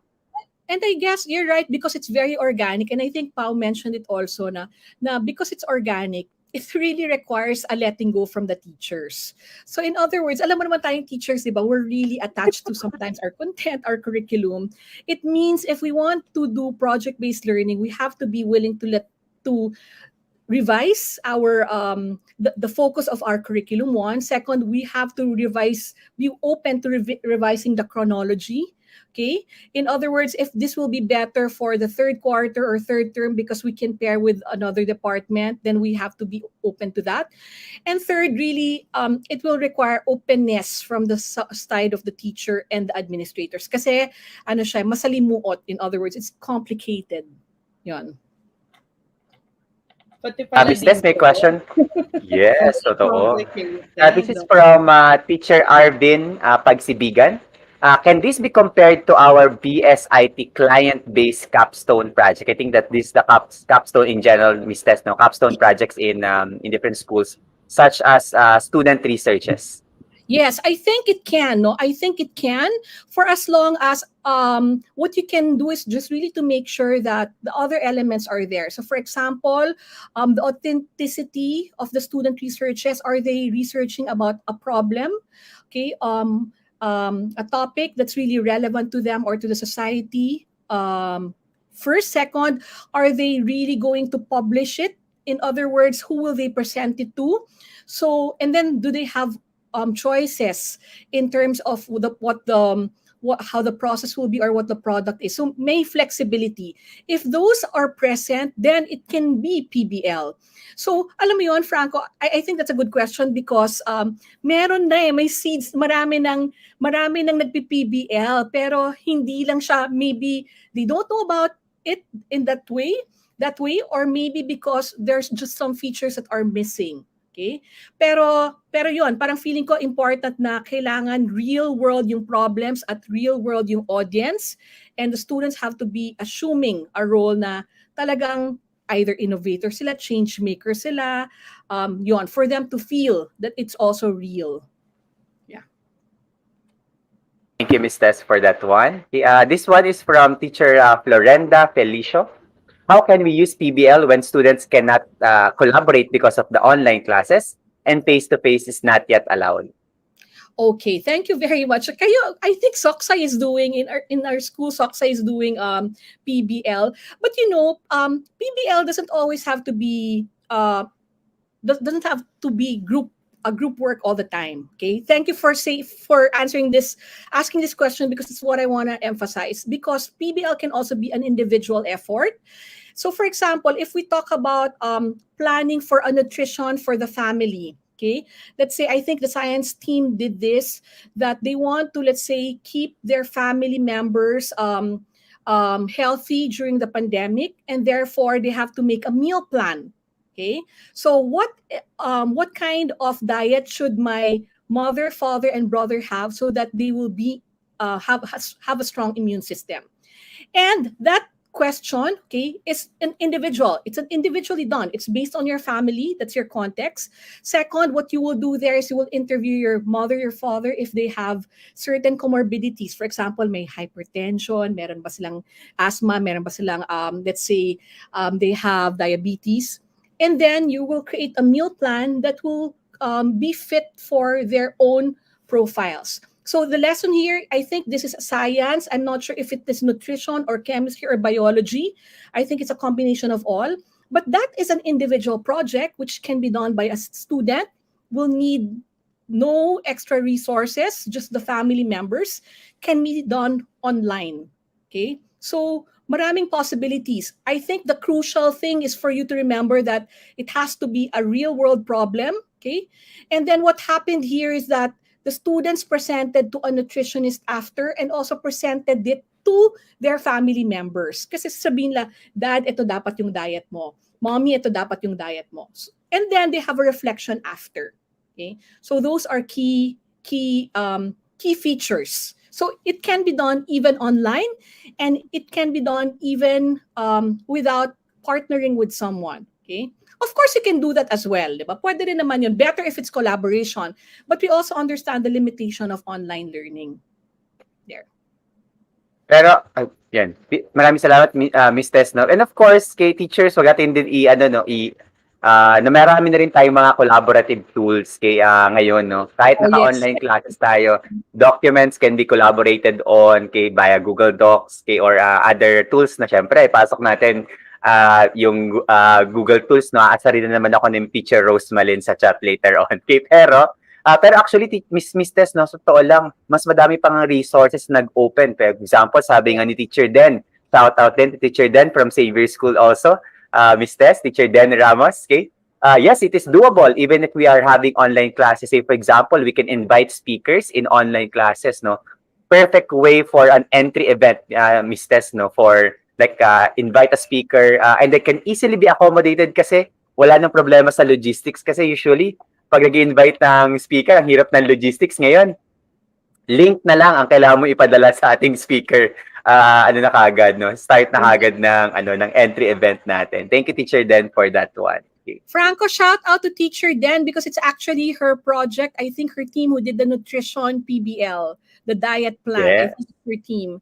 And then, for example, you mentioned entry event. So, as I've said, all PBL starts with an entry event. So, wala nito yung performance task kasi performance task happens in the end, no? And regular projects. So, you want to introduce your unit, okay, your project-based learning with an entry event. So, kumbaga pang pick siya ng interest. It can be as simple as, of course, as I've said, showing a video, or it was mentioned to me, it was shared to me na it's about, I think Assumption did this, I'm not sure, no, fake news. The topic was fake news, and then they started with no classes tomorrow. So yun yung entry event nila, something like that, na no classes tomorrow. But syempre, the students started thinking, So ganun siya. It can be as simple as that. Or it can be as grand as, for example, inviting, in our case, the Metro Manila councilor. Or we're hoping, because we're gonna have one soon, the mayor. Yung mga ganyan. It can be huge, it can be small, but it has to be able to pick the interest of the students. Ang cool nun, Miss Tess, nung no classes fake news. I think that's what they did, if I'm not mistaken, yeah. So, syempre talaga Ang galing nun. Syempre talaga magkakagulo yung mga tapos mag-isip sila. Ang maganda doon, nag-research ba sila to confirm or naniwala nila. Miss Tess, alam ko din, meron din tayong sort of like that kind of entry event sa Xavier School when we did experiment on students if they're going to clean up or are they cleaning up after eating in the pantry, something like that. Okay? We did it for like mga couple of days yata yun, na video lang, tingnan lang yung mga students and what can be done to solve that problem, something like that. Ganda ng mga ganong entry event. Smart na, Miss Tess. Maraming salamat sa teachers. Meron pa po ba tayong mga questions, concerns? So far po, no, mga insights pa rin, Miss Tess, yung sinishare sa chat natin at napakaganda ng mga ideas. And totoo nga po si Miss Tess, no? Nasabi nga niya kanina na teachers, marami sa mga aspect ng PBL ginagawa niyo na po. Okay, at kailangan na lang i-align, mas kompletuhin yung mga elements and principles of PBL. Yan. Okay. So teachers, last call for questions if there are any. Or Teacher Pao, do you have questions? Kasi Miss Tess mukhang mag-i-implement ng PBL si Teacher Pao na sa Simulan ICA. natin. Dadalhin Try pa po niya. natin. Yes. Anyway, no, I just would like to, yeah, thank you for sharing that, no, Miss Tess, that this is actually, doable, no, for sharing that it's bite size, no, kaya siyang gawin sa loob ng classroom, and a lot of comments, a lot of insights our teachers have mentioned is that all you have to do is to accept first that this is indeed one way to actually do it.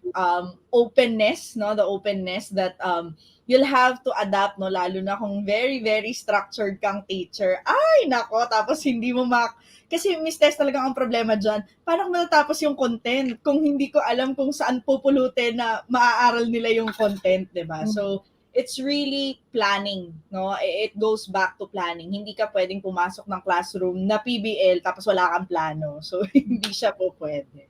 Yan. So thank you so much. Ayan, may tinatanong si Sir Ram Hal. Can we have copies of your samples, ma'am, para mapag-alalan pa lalo and hopefully ma-establish na po namin sa school? Napakalinaw ng difference ng performance task at PBL. Sure. Yeah. I'll give it to No? I'll give it to Yes, ma'am. Franco. Well, Oo. Si Franco, expert na rin yan sa PBL, so pwede kayo magpaturo sa kanya. Pero I like what, so yes, you can get, and thank you for saying that the difference is clear, because that's one of the things that I had to grapple with myself when we were beginning with PBL. Kasi isipin mo, parang pareho naman sila ng performance task, pero yun na nga, magkaiba sila. And then, siguro pa, one of the things that we really need to ask ourselves is that, and we need to let go of is parang paano yung content, 'di ba? Paano yung content? So isipin niyo na lang na think about it that unang-una, to be able to do PBL, you don't have to do PBL all throughout the year. You can just choose specific units, and the units have to be the ones which are really relevant to the students.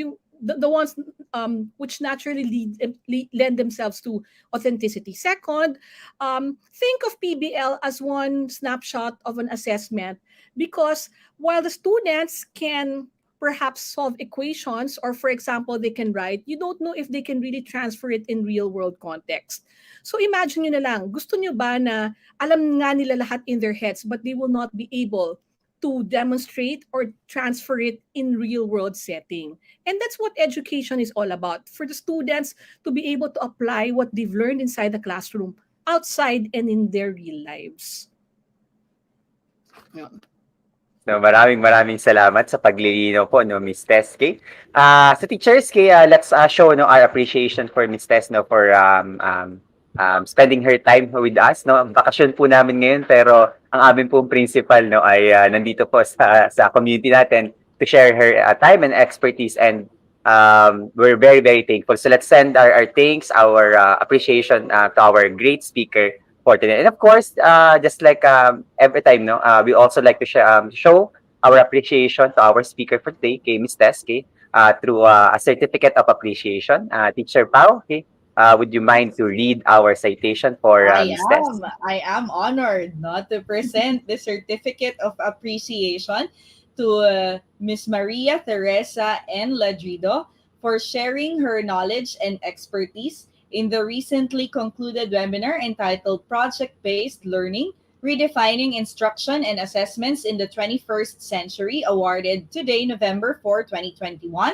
to be signed by the Kaagapay Administrator, Sir Jambi, myself, Sir Jello, and Sir Franco. Thank you so much, Ms. Tess. No, this has been very, very fruitful and helpful.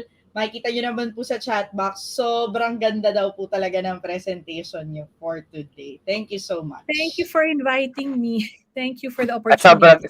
sobrang linaw, no? Miss Tess, bago po kayo magpaalam, at bago po kami magpaalam din, is I would like to ask a short message, okay, for our teachers, okay, as we continue to move forward, okay, into the pandemic, no? Right now po, naka parang tayo na midway na po ng taon, no? Yung ibang teachers po, kaka-start pa lang. Right. So, of course, to our fellow educators from the different parts of the Philippines, we're all experiencing the same thing. We're in the pandemic, and I'm sure that you're very, very frustrated and you're very challenged. But nevertheless, you're teaching from your screens and you're caring for your students as best as you can. So, siguro what I want to say is that when times get very frustrating and when times get challenging, just remember that the job or the thing or whatever it is that you're doing, okay, is a very important and meaningful one. What I always tell the teachers is that you're not just teachers. You also are the sources of joy of your students during this very trying times. You are their anchor. You also serve as their counselors and their second parents. So please hang in there, okay? You are doing an excellent job. You are inspiring in more ways than you can ever imagine. And don't worry, there's going to be a light at the end of the tunnel, and it's almost there. And I'd like to thank all of you for really considering teaching not only as a job, but as a vocation and the mission, and you're doing great things for everyone. Thank you. Maraming salamat, Miss Tess, no? Sabi, proud na proud ako, no, bilang principal namin si Miss Tess, no? Maraming salamat, Miss Tess, and thank you for your time, no, and for your expertise and sharing it to our community. Okay, and we also wish you, no, the best, okay, as you continue to lead a school, no, not only a group of teachers but an entire school for this school year. Okay, thank you, thank you. Maraming salamat po, Miss Tess. Thank you. Bye-bye. Ayan. Diba? Okay. Siyempre, ramdam mo naman yung pagka-proud ko na yung I ngiti. know. Yes. Sobrang kasi alam mo, siyempre, no, si Miss Tess has been with us na for a long time as academic. Before, she was the head ng ang senior high namin. Okay? And then, naging principal namin. And she did, no, and she's actually doing a really, really good job, no, especially during the pandemic, no, and how she actually led us, okay, Savior School, no, during the pandemic. Kaya sobrang thankful, no, kami kay Miss Tess for all the things she's been doing, okay. At alam mo, pinaka-gusto ko talaga kay Miss Tess talaga is that yung niya, yung the way she immerses herself, no, into these things, okay. Yes. Kasi pag sometimes may tendency tayo pag sobrang busy ng isang leader, okay? Hindi talaga niya pinapasok yung mga ganitong, for example, PBL, how to do it, okay? Pero talaga siya yung principal na alam niya yung pasikot-sikot ng PBL, how to go about it. Talagang that's why she can actually guide our teachers, no, in conducting entire, no, a full length PBL. Sir Franco. And baka mababa yung speech ko. Oo. Oo, Sir Franco, meron nagsasabi dito, feeling relieved ka na daw.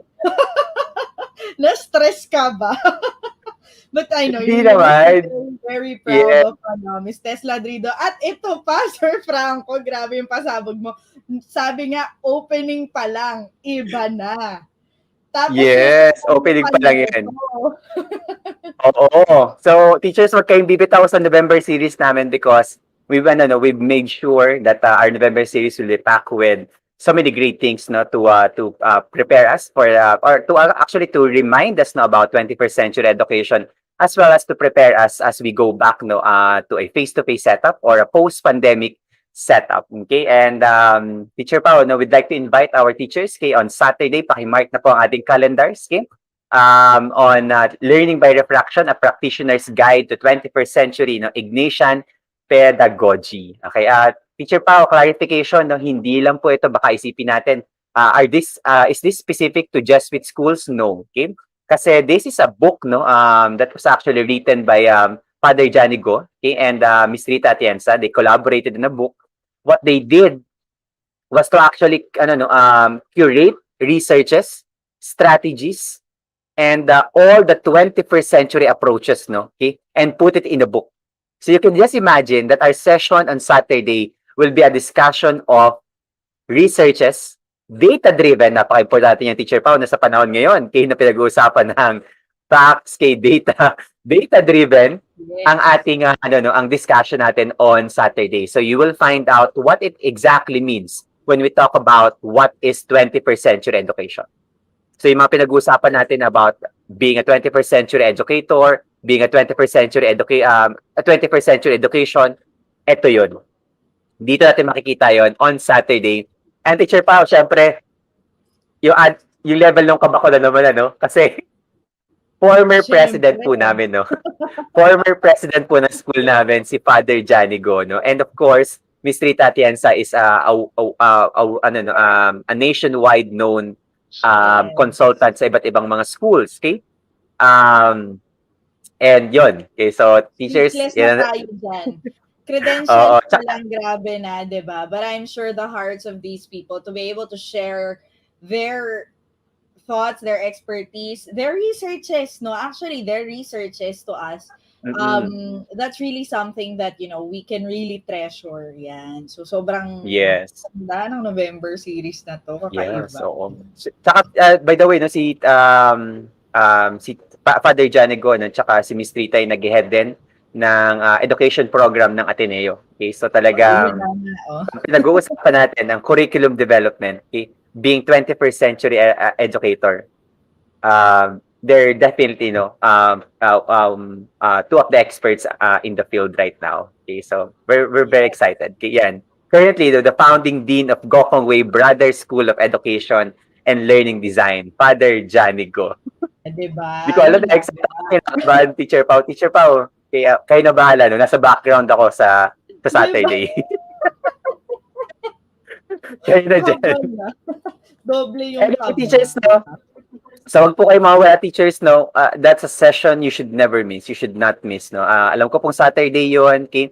But do please, no? Attend, no? And be with us on Saturday, okay? That's a very, very special session as well, okay? Lahat naman ng sessions natin for November na special session. Anyway, so teachers, maraming salamat for staying. Okay, so we'll now be showing you your evaluation link. Please make sure to fill out it properly with your name, your email as well, so that we can send you your certificates for this session. Okay? Don't forget, okay, para po hindi tayo mag-email, no? At mag-message, minsan, no? Malilito. 5 to 7 days po ang pag-send ng ating certificates. Okay? Kasi po, in between those days, nakikipag-date po ako kay Mrs. Adun, so bawal po kami ma-istorbo.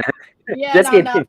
Siyempre, may mga iba pa pong work, no, in between. That's why we can't deliver it in na mabilisan. Pero as soon as possible po, napapadala po kagad namin ang inyong certificates. Okay? So teachers, ito na po ang inyong evaluation link. Please check if it works. Okay? And that you can actually do the evaluation. Ayan, abangan na naman ni Sir Arvin ang certificate na kaya kang ipaglaban. Matapang kasi ang certificate namin. Okay? Yes, kaya kang ipaglaban. Okay? Ano rin, sabi ko, Teacher Pao, ang certificate natin, certificate na contented. Ayun, ikaw lang. Yes. At ano yan, isa pa, yung certificate na malaya. Malaya kang mahalin. Yes. Yun, no? Walang ibang siyempre yung natin yung mga namamangka sa dalawang ilog na yun, di ba? Correct. Ayan, kinilig si Teacher Carrie. Teacher Carrie, magandang pabahod sa gabing ito. Yan. Yan, maraming salamat po, teachers. Have a nice evening. Ingat po kayong lahat and we'll see you again on Saturday po. Okay, we'll do that, Sir Mel Hassan in Danan.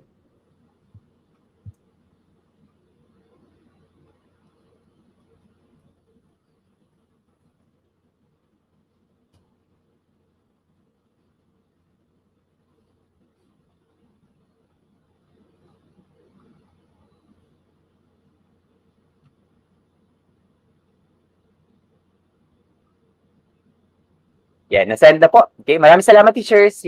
Paalam po.